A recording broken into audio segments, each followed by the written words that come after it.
Ladies and gentlemen, thank you very much indeed for taking part in this very important meeting this morning about the human rights situation in Iran and the appalling conditions facing the members of the Iranian opposition in Camp Ashraf and Camp Liberty. In recent days, Mr. Kobler has been pressuring the remaining 100 residents at Camp Ashraf to move to Camp Liberty and give up their property rights in violation of international law, so it could all be confiscated by the Iraqi government. I find the actions of Mr. Kobler outrageous, and I hope our government will make the point to the United Nations Secretary General that he ought to personally intervene to replace Mr. Kobler and ensure that the rights of the residents under international law are recognised. One immediate consequence of Kobler's failure is the fact that his actions are making the UK and the European Union lose credibility amidst. So I want to urge my coalition government to condition diplomatic relations with this regime, to stopping executions and torture, and to refer the mullah's terrifying human rights dossier to the United Nations Security Council. Secondly, to call on the UNHCR to give Camp Liberty the status of a refugee camp, or else allow the resistance to return to Camp Ashraf.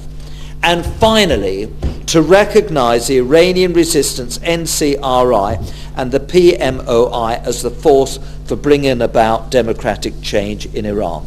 Now, ladies and gentlemen, I have, before calling on Lord Carlisle to speak, I have a message from Madame Rajavi to read out. This is Mrs. Rajavi's own words. Mr. Chairman, honourable parliamentarians and dear friends, the most important task for the mullahs following the 2009 and 2011 uprisings was to perpetrate a bloody attack on Ashraf. Their answer to the growing popular discontent is to attack their organised resistance. Once again, as the situation has turned more critical, the mullahs are exerting the most pressures on Ashraf and Liberty, including denial of freedoms, a medical siege, and conspiring to plunder their property. It is clear that as the crisis grows, the danger of its conspiracies against members of the resistance will grow. We respect the international community to make the continuation of relations with this regime contingent to a halt to all executions and tortures. Secondly, refer the ruling mullah's track record of grave violations of human rights to the UN Security Council. Provide security and protection to Camp Liberty and ask the United Nations to recognise this camp as a refugee camp and respect the right of Ashraf residents to ownership and selling their property. Finally, to recognise the Iranian resistance for change in Iran. Once again, I wish you success in your efforts. And the third thing, which is an aspiration of mine as a lawyer, is that in due course we should bring to justice those, whether they're in Iran or Iraq or elsewhere, who have been in breach of international humanitarian law in relation to Iranian citizens, whoever they are, whichever group they belong to. And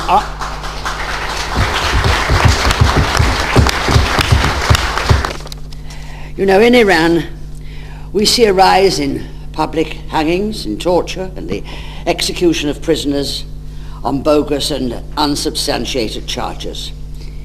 And in spite of the United Nations condemning the persecutions and the brutalization in Iran, which I believe they have done on some over 50 occasions, that same United Nations has failed to come forward with a clear plan to stop the genocide in that country. I'm sure you and I do recall today the year of 1988, when the Ayatollah Khomeini was forced to accept the ceasefire in the Iran-Iraq war. That summer, thousands of prisoners innocent men, women and children were murdered in a few weeks based on Khomeini's fatwa. It was the greatest crime against humanity since the Second World War, and it has gone unpunished. But as Lord Carlyle said, the day will come when we shall see it put right.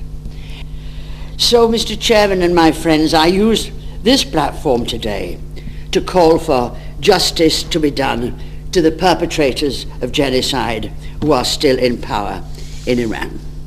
And we call on the United Nations to examine the findings of the recent tribunal in The Hague. Prominent judges and prosecutors dealt with this issue, and their findings are gruesome, and that needs to be examined.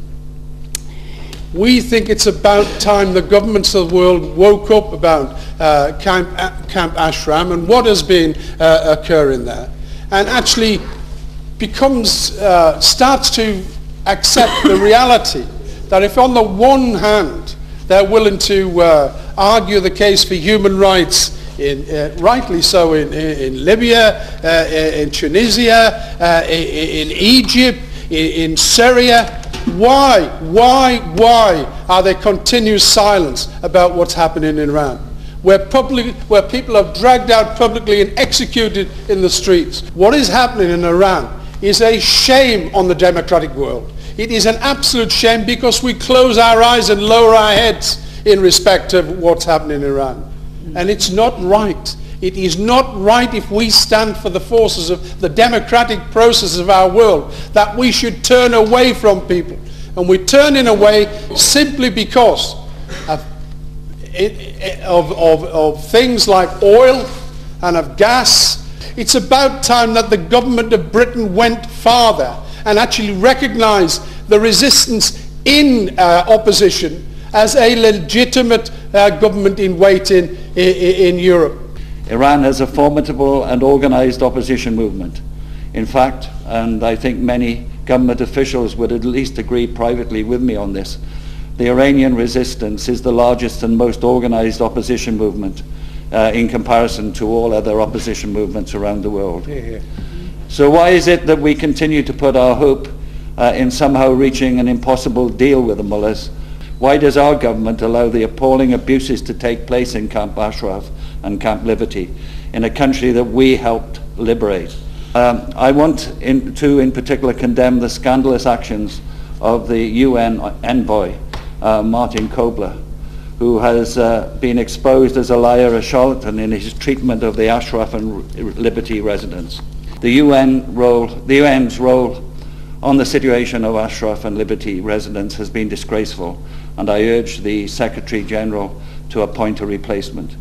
And in particular, I want to urge my government to press the UNHCR to give collective refugee status to all the residents in Liberty, or else support their return to Camp Ashraf and the lifting of all restrictions against them.